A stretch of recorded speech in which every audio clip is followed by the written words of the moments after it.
Hi friends, welcome to Mouni vlogs. நம்ம இன்னைக்கு பிரண்டை சட்னி எப்படி செய்வதுன்னு பார்க்கலாம். வெங்காயம், மிளகா, கருவேப்பிலை எல்லாம் போட்டு நல்லா வதக்குனதுக்கப்புறம்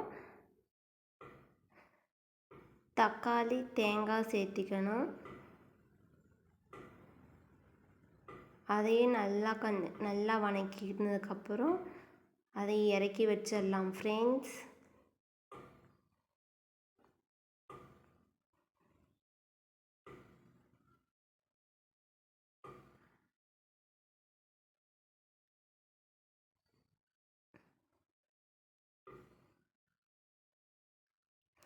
அப்புறம் பிரண்டையை நல்லா எண்ணெயில் வதக்குனதுக்கப்புறம் கலர் சேஞ்ச் ஆகிற வரைக்கும் நல்லா வதக்கணும்.